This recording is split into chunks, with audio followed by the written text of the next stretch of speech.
नमस्कार प्यारे साथियों, कैसे हो आप सभी। रीट लेवल प्रथम की क्लासें आज से शुरू करने जा रहे हैं। जो आपको राजस्थान का जीके है, मैंने पहले एक वीडियो आपको दे दिया। उसमें पूरी प्रक्रिया मैंने आपको बताई कि कैसे 150 क्वेश्चनों को हमें क्लियर करना है, कैसे हमें मैटर पढ़ना है और कौन सा राजस्थान जीके पढ़ना है। उसी के संदर्भ में हम सबसे पहले स्टार्ट कर रहे हैं कला संस्कृति, क्योंकि कला संस्कृति, इतिहास, पॉलिटिकल, ज्योग्राफी सारी पढ़नी है। टोटल एक एक पॉइंट मैं आपको पढ़ाऊंगा। जिस भी विद्यार्थी ने सिलेबस ले रखा है, ये नोट्स बना लें आप। ये क्लास लगने के बाद आपको इसकी पीडीएफ भी मिलेगी, ताकि आप आराम से उसको पढ़ भी सकते हो। पूरा टॉपिक ये क्लियर हो जाएगा, उसके बाद में उसका टेस्ट भी आपको मिलेगा। तो अब हम स्टार्ट करें। सबसे पहले पूछते हैं किसको, लोक देवता को। स्टार्टिंग हम लोक देवता से करेंगे। जो क्योंकि कोई भी शुभ काम करते हैं तो हम इससे ही स्टार्ट करते हैं। देवी देवताओं को पूजना बहुत जरूरी। तो लोक देवता की चर्चा करें तो वैसे तो बहुत है, राजस्थान के अंदर 33 करोड़ देवी देवता है, लेकिन हमें पढ़नी है मुख्य मुख्य चीजें जो पेपर में आती है, वही पढ़नी है। न कि दुनिया जान का कचरा इकट्ठा कर दो। जिस साइड गए, जिस माता के दोक लगाई, देवता के दोक लगाई, वही पढ़ने लगे। जो नहीं, मुख्य सबसे पहले आप देखो लोक देवता में पंचपीर। क्या देखोगे? पंचपीर देखने हैं आपको। ये मारवाड़ के पंचपीर कह लो, चाहे राजस्थान के पंचपीर कह लो, इनको स्पेशल मतलब 5 पीरों के रूप में पूजा गया है। तो वो 5 पीर कौन कौन से हैं? वो 5 पीर है कौन कौन से? सबसे पहले उनको हमें पढ़ना है कि वो 5 पीर कौन कौन से। एक सूत्र बताता हूँ, उस सूत्र के हिसाब से आप इन 5 पीरों को पढ़ना। वैसे तो आपको पता है, पढ़ पढ़ के हम कुछ नए स्टूडेंट है, कुछ पुराने हैं, लेकिन फिर भी देखो, एक सूत्र आपको क्या याद रखना है? पंचपीर। ठीक है, मैं यहाँ लिख देता हूँ, पंचपीर। पंचपीर में कौन कौन से होते हैं? एक सूत्र बताऊं बड़ा गजब सा। मेरा बापू गोरा है। क्या है? मेरा बापू गोरा है। अब बापू अलग अलग टाइप के होते हैं ना। क्योंकि बापू खतरनाक होते हैं, क्योंकि बापू गोरे होने से ज्यादा लाल हो जाते हैं, क्योंकि होते हैं ना। तो जब भी पंचपीरों का नाम आए तो आप सोचना मेरा बापू गोरा है। बस अपने वाले बापू को याद रखना है, मेरा बापू गोरा है। और गोरा है, हमें नौकरी लगाएगा। हम अपने बापू की क्या करेंगे? जो मान सम्मान रखेंगे और नौकरी लग के दिखाएंगे। टाइम लग सकता है, कई बार घबराना नहीं है, मेहनत करते रहने हैं। बहुत सारे पूरे वो कहते हैं कि निरुत्साहित है, पूरे भी क्या करे क्या पढ़े नहीं। किसी को दोष नहीं देना है, खुद की मेहनत जारी रखनी है। क्या करना है? मेरा बापू गोरा है। मे से देखो, मे से हो जाएगा मेहाजी। क्या हो जाएगा? मेहाजी। मे से मेहाजी। रा से रामदेव जी। रा से रामदेव जी।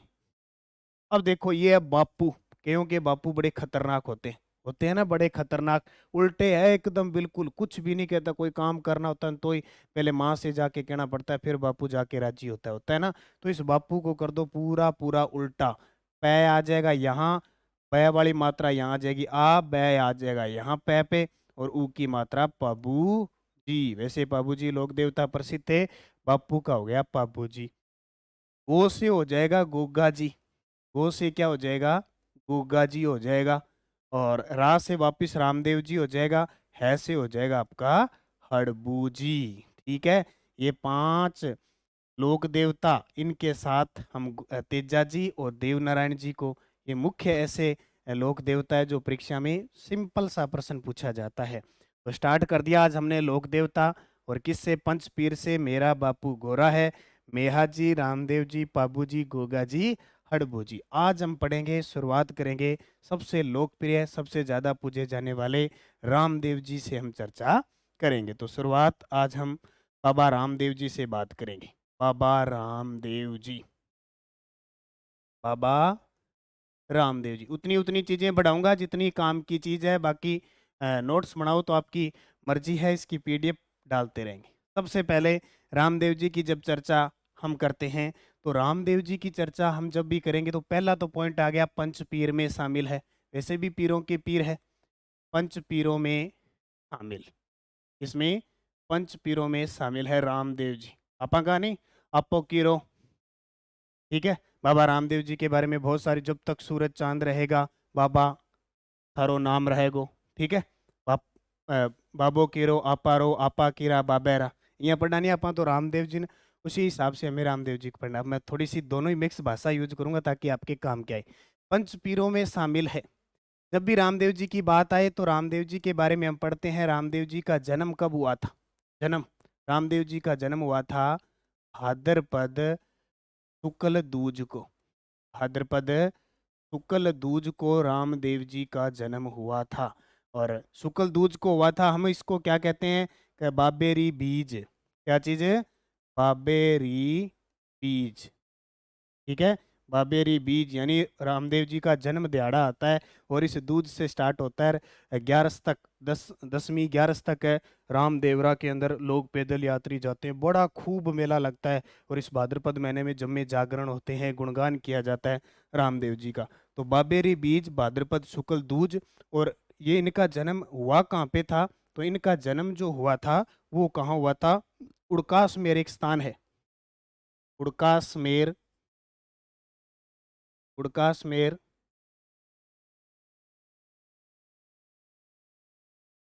गांव।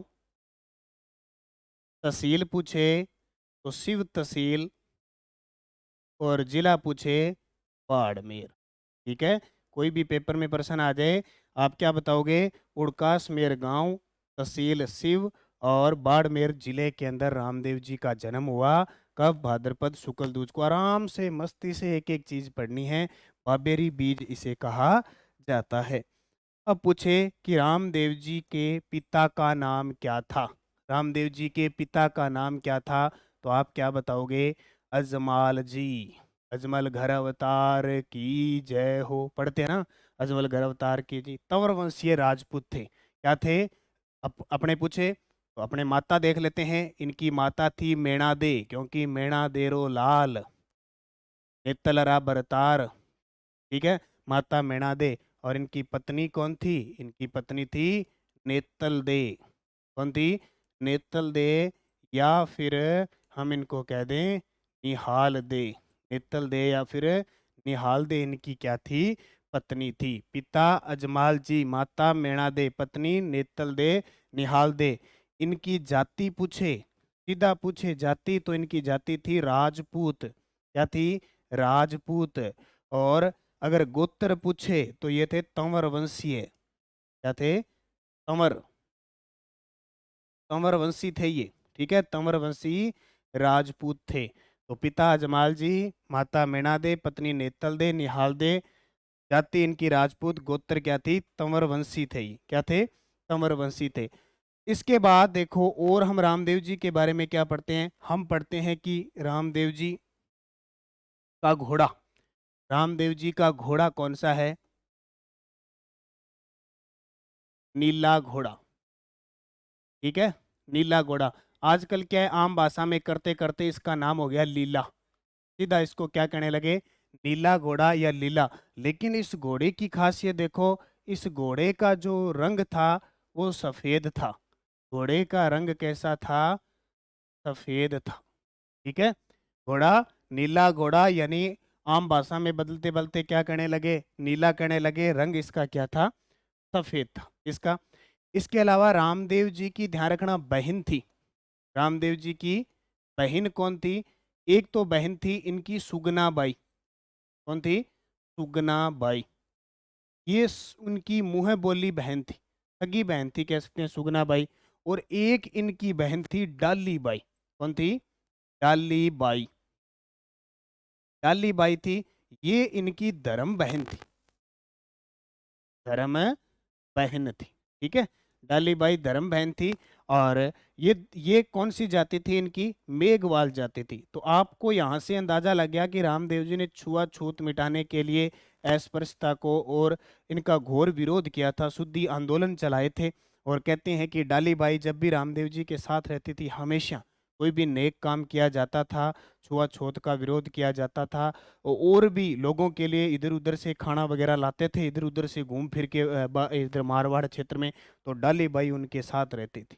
ठीक है, और डाली बाई ने धर्म बहन थी। कहते हैं कि रामदेव जी से एक दिन पहले डाली बाई ने समाधि ली थी। क्यों रामदेव जी ने समाधि ली थी?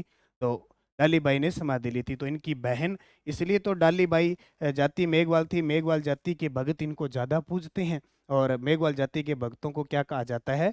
रिखिया कहा जाता है।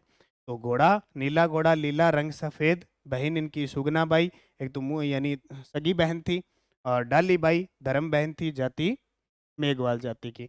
उसके बाद देखो रामदेव जी ने एक पंथ चलाया। रामदेव जी ने क्या चलाया? एक पंथ चलाया। इस पंथ का नाम क्या था? कामड़िया पंथ। क्या था? कामड़िया पंथ चलाया। कामड़िया पंथ चलाया। और इस कामड़िया पंथ के अंदर क्या होता है कि कामड़िया पंथ की महिलाएं, कामड़िया पंथ की महिलाएं तेरह ताली नृत्य करती है। कौन सा नृत्य है? तेरह ताली नृत्य करती है। ठीक है। अब देखो प्रश्न बड़ा आसान सा आता है। जिस विद्यार्थी ने बहुत बार पढ़ रखा है उसको लगता है भी ये थोड़ी पेपर में प्रश्न आते हैं। आप कभी भी देख लो कला संस्कृति के इतिहास के प्रश्न कैसे आते हैं। तो कामड़िया पंथ चलाया। कामड़िया पंथ की महिलाएं तेरह तेरह तेरह ताली नृत्य करती है। और जब तेरह ताली नृत्य करती है तो वो क्या बजाती है? कौन सा वाद्य यंत्र बजाती है? मंजीरा। कौन सा वाद्य यंत्र बजाती है? मंजीरा बजाती है। मंजीरा नाम सुना है ना? इस प्रकार ये मंजीरा टल्ली, इसको कहते हैं ना, जागरण में टल्ली बजाते हैं ना, ऐसे टल्ली, वो मंजीरा वाद्य यंत्र बजाती है। अब क्या है कि ये मंजीरा वाद्य यंत्र बजा लिया, जो पीछे गुणगान करते हैं भगत, भगत गुणगान करते हैं, ऐसी मंडली बैठी होती है उनकी मंडली, वो क्या बजाते हैं? वो बजाते हैं वाद्य यंत्र रावण हत्ता। क्या बजाते हैं? वाद्य यंत्र रावण हत्ता। इसमें कई देखने को मिलेंगे। और एक बजाते हैं साथ में जंतर, जिसको हम कहते हैं तंदूरा बजाते हैं, तंदूरा।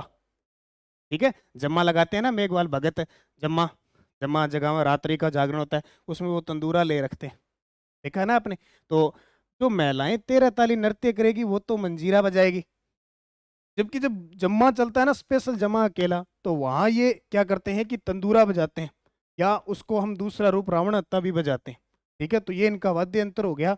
और ये मंजीरा वाद्य यंत्र कामड़िया पंथ की महिलाएं तेरह ताली नृत्य करती है। और ज्यादातर ये कहाँ का? ये क्षेत्र में बीकानेर जैसलमेर। आपसे पूछे कि रामदेव जी के अनुयायी, अनुयायी रामदेव जी जो अनुयायी है वो ज्यादातर जैसलमेर व बीकानेर में, जैसलमेर व बीकानेर क्षेत्र के सबसे ज्यादा प्रसिद्ध रहते हैं रामदेव जी के अनुयायी। उसके बाद देखो रामदेव जी की बात करें तो इनके उपनाम देखो। रामदेव जी उपनाम। अब रामदेव जी को अलग अलग नाम से पुकारते हैं। क्या क्या नाम से पुकारते हैं देखो। सबसे पहले कृष्ण का अवतार, कृष्ण का अवतार, कृष्ण का अवतार कहते हैं। इसके अलावा इन्हें कहते हैं राम सा पीर, राम सा पीर, रुणेचेरा धनिया, रुणेचेरा धनी। ठीक है। कृष्ण का अवतार, राम सा पीर, रुणेचेरा धनी। अब ये राम सा पीर क्यों कहते हैं? क्योंकि ये हिंदू धर्म और मुस्लिम धर्म दोनों में पूजे जाते हैं। एक बार की घटना है कि कहते हैं कि मक्का से कुछ पीर आए, मक्का से कुछ पीर आए, और वो कहाँ आए? ये रामदेवरा क्षेत्र में, रुणेचा साइड में आए। वो भूखे प्यासे थे, खूब थे। तो उनको कहा भी, रामदेव जी के पास आए, रामदेव जी को कहा भी हमें भोजन चाहिए। उसने कहा भोजन करवा देंगे बिल्कुल। तब उन्होंने कहा कि हम भोजन तो करेंगे, एक शर्त है हमारी कि हम भोजन करेंगे सिर्फ हमारे बर्तनों के अंदर ही करेंगे, और वो हमारे जो बर्तन पड़े हैं वो मक्का मदीना के अंदर है। मक्का से आए थे वैसे, वो मक्का में पड़े हैं। तो रामदेव जी ने कहा कि ये भी आपकी इच्छा पूरी कर दी जाएगी। और जब कहते हैं कि उन्हें कहा भी आपको खाना खाना है, आप बैठिए, आप 2 मिनट के लिए अपनी आंखें बंद कीजिए, आपके बर्तन उपस्थित होंगे। कहते रामदेव जी ने इतना गजब का चमत्कार दिखाया, और जैसे उन्होंने आंखें बंद कर खोली, उनके सामने खुद मक्का वाले बर्तन उपस्थित थे। तब उन्होंने कहा साक्षात आप तो पीरों के पीर राम सा पीर हो। ये राम सा पीर यहाँ से जाने जाते हैं। भगवान श्री कृष्ण का अवतार, इनके अनुयायी इनको मानते हैं। और इनके जो भाई थे, इनके भाई, भाई इनके कौन थे? बलराम। इनके भाई बलराम। बलराम देखो, बलराम को क्या अवतार, किसका अवतार माना जाता है? ये अवतार माना जाता है भाई इनके विरमदेव। इनके भाई कौन? विरमदेव। विरमदेव को किसका अवतार माना जाता है? बलराम का अवतार। जब खुद कृष्ण जी का अवतार माना जाता है तो इनको क्या मानने लगे? बलराम का अवतार। बलराम का अवतार। ठीक है। बलराम का अवतार विरमदेव भाई इनके थे। तो कृष्ण का अवतार राम सापिर और रुणेचेरा धनी किसको कहा जाता है? रामदेव जी को। सबसे ज्यादा इनके न्यायी जैसलमेर और बीकानेर क्षेत्र में। अब देखो इतना इनको चमत्कार दिखा दिया। अब चमत्कार दिखा दिया तो इनका जो चमत्कार है, ठीक है, इनका जो चमत्कार है वो किसके रूप में प्रसिद्ध होता है? पर्चा। पर्चा इनका क्या कहलाता है? चमत्कार। बहुत सारे रामदेव जी आज भी इस युग के अंदर भी बहुत चमत्कार दिखाते हैं, पर्चे के रूप में प्रसिद्ध थे। पर्चा इनको कहते हैं।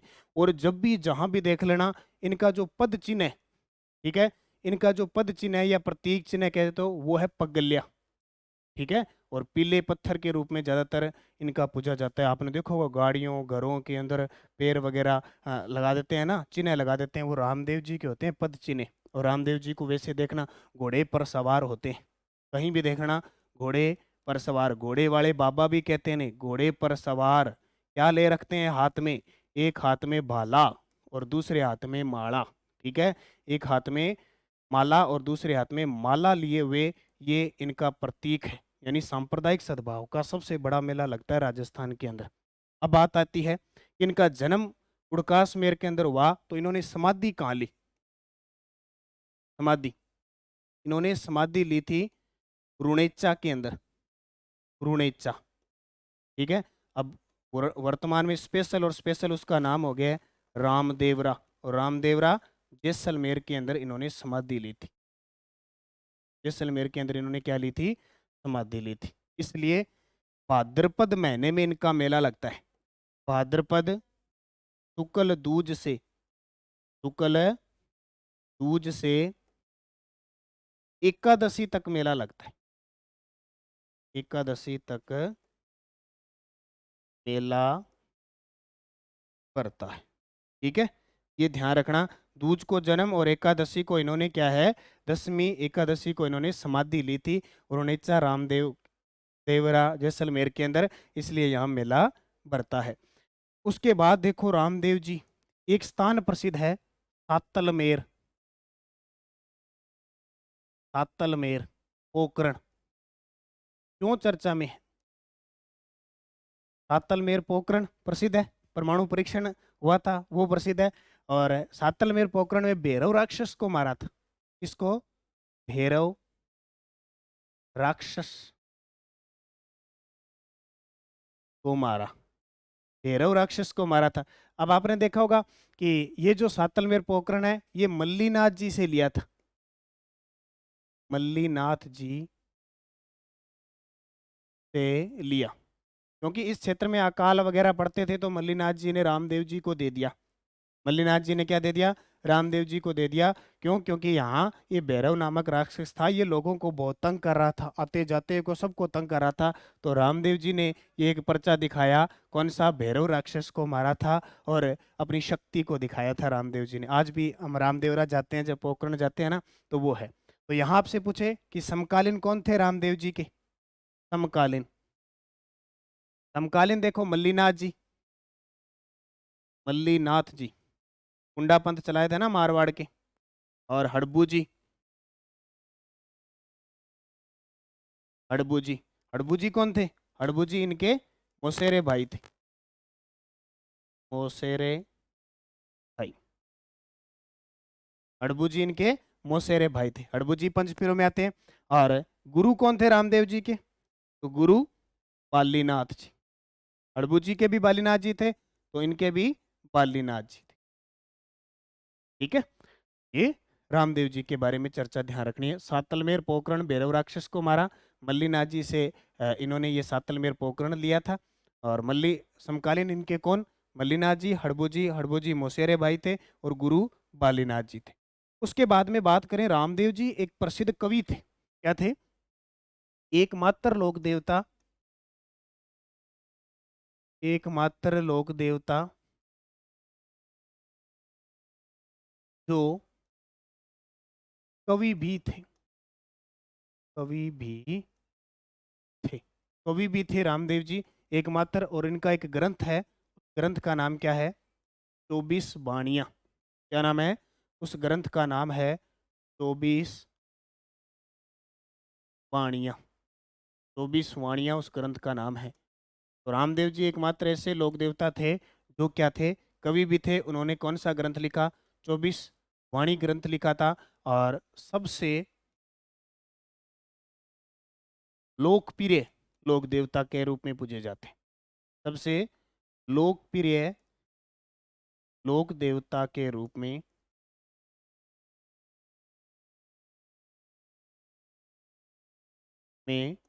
पूजे जाते हैं, ये जाते हैं।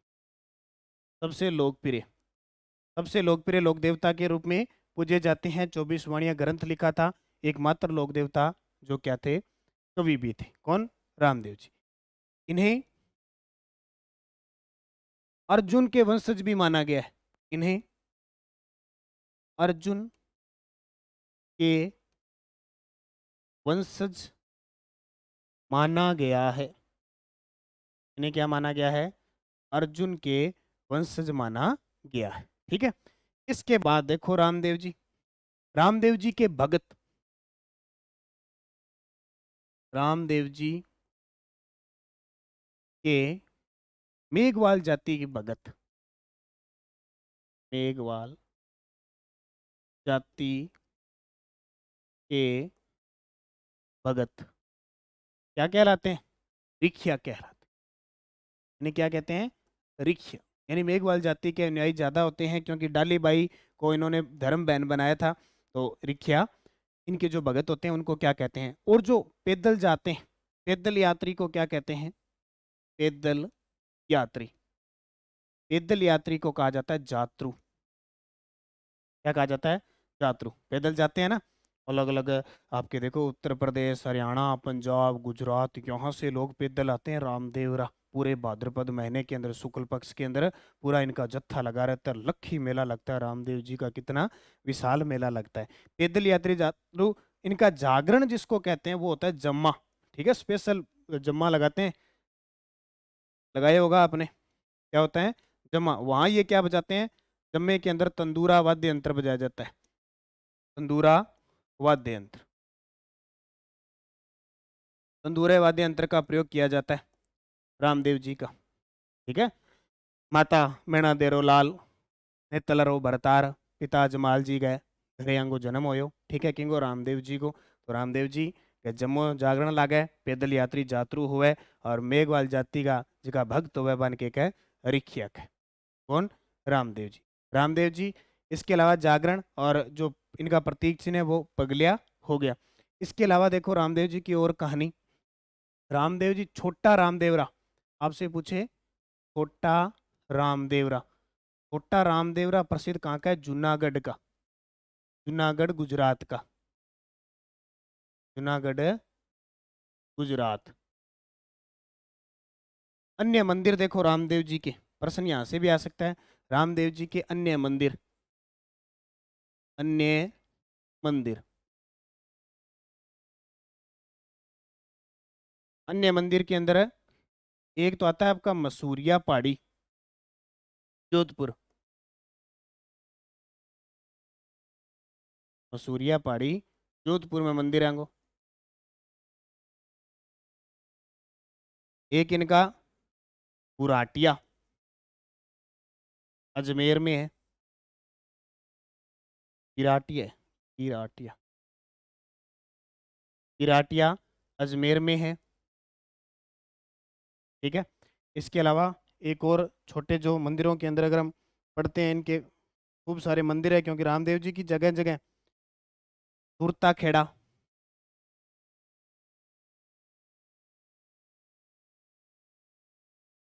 सूरता खेड़ा जो मंदिर है इनका चित्तौड़गढ़ में, वो प्रसिद्ध है। ठीक है। इसके अलावा एक ये तो बिगटिया आ गया, एक बिराटिया स्पेशल, बिराटिया पाली के अंदर इनका मंदिर है। बिराटिया पाली के अंदर इनका मंदिर है। एक कुड़ियावास, कुड़ियावास अजमेर में मंदिर है। कुड़ियावास अजमेर में, इसको कहते हैं राजस्थान का छोटा रामदेवरा। राजस्थान का छोटा रामदेवरा।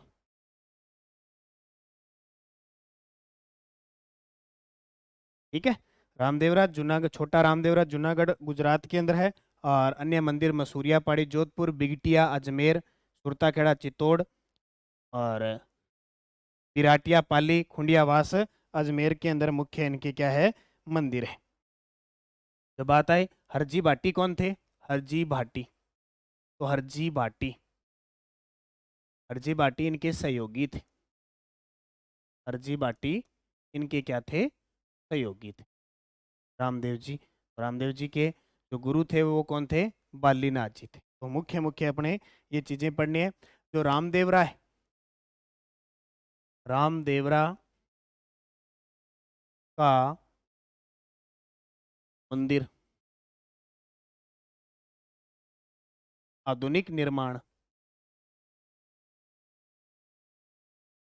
आधुनिक निर्माण महाराजा गंगा सिंह ने करवाया। महाराजा गंगा सिंह ने, आधुनिक जो वर्तमान निर्माण है वो महाराजा गंगा सिंह ने करवाया था। जिस प्रकार 13 ताली नृत्य है ना, 13 ताली नृत्य, उसको भी संरक्षण किसने किया किया था, महाराजा गंगा सिंह ने। लिख देता हूं, 13 ताली नृत्य को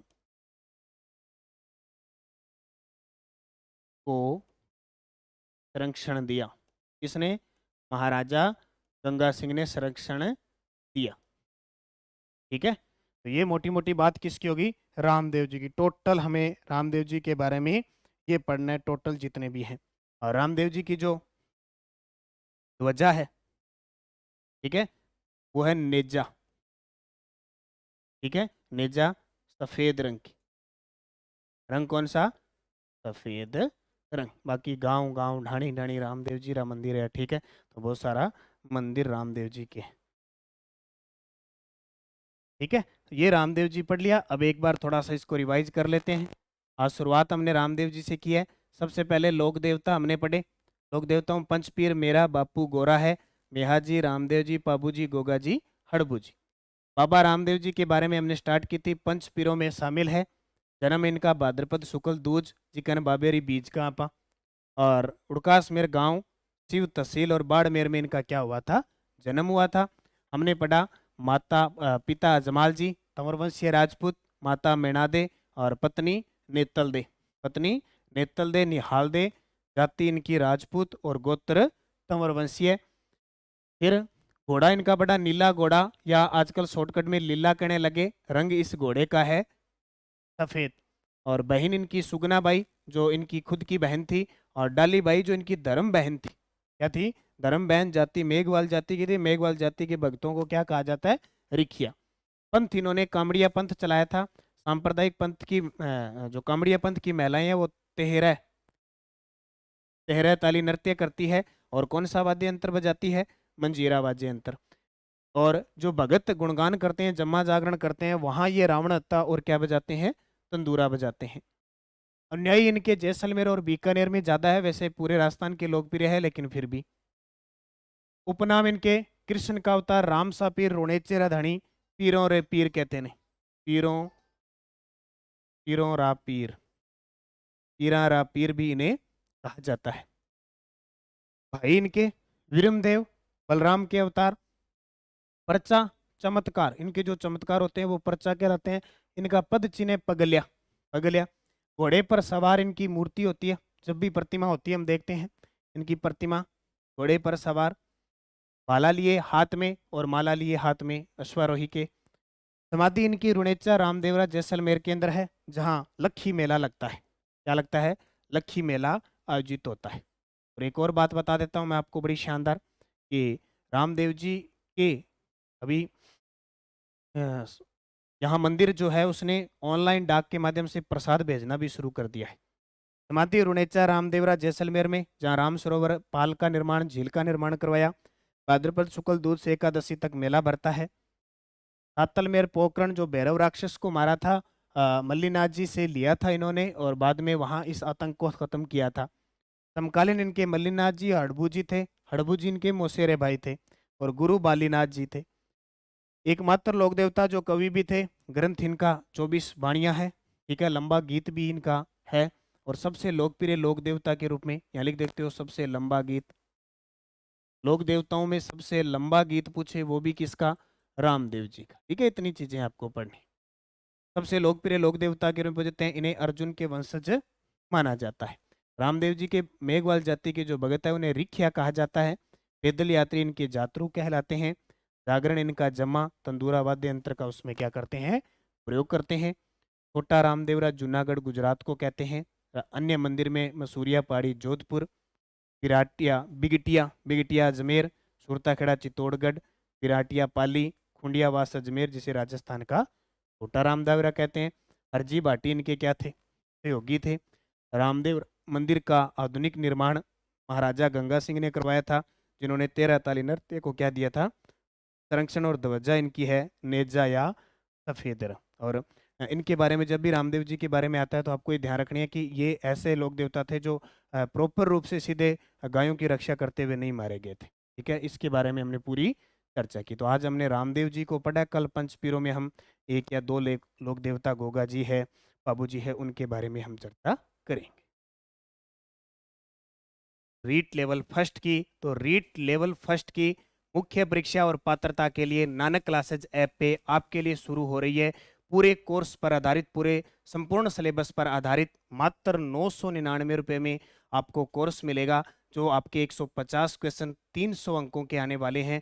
उस पर आधारित पूर्ण जितना भी राजस्थान का जीके है, जो विद्यालय विषय है, और संपूर्ण शिक्षा मनोविज्ञान, हिंदी, गणित, इंग्लिश सब आपको उपलब्ध होगी रिकॉर्डेड क्लास के साथ। इसमें आपको हर एक टॉपिक के बाद उसकी पीडीएफ उपलब्ध करवाई जाएगी, प्लस उसके हर एक टॉपिक का टेस्ट उपलब्ध करवाया जाएगा। तो जुड़िए सभी विद्यार्थी नानक क्लासेज ऐप में इस टेस्ट सीरीज को ज्वाइन कर लें। और जो भी विद्यार्थी असफल हुए हैं, बहुत सारे विद्यार्थी बहुत अच्छी तैयारी करने के बावजूद भी असफल हुए हैं, और कुछ विद्यार्थी अभी नए जुड़े हैं जो भी पात्रता क्लियर करेंगे, या फिर वो पीछे वाले वो विद्यार्थी जिन्होंने पात्रता क्लियर की थी लेकिन मुख्य परीक्षा में रह गए थे या पात्रता में रह गए थे, तो वो सभी विद्यार्थी अब निराश नहीं होना है। नानक क्लासेस के साथ हमारी पूरी टीम के साथ जुड़ना है और नानक क्लासेस ऐप को डाउनलोड करके और ये कोर्स ले लेना है पूरा। जब तक आपका एग्ज़ाम नहीं होता तब तक आपको इस कोर्स की वैलिडिटी में हम रखेंगे, और निरंतर टेस्ट के हिसाब से, वीडियो के माध्यम से, पीडीएफ के माध्यम से आपको तैयारी करवाते रहेंगे।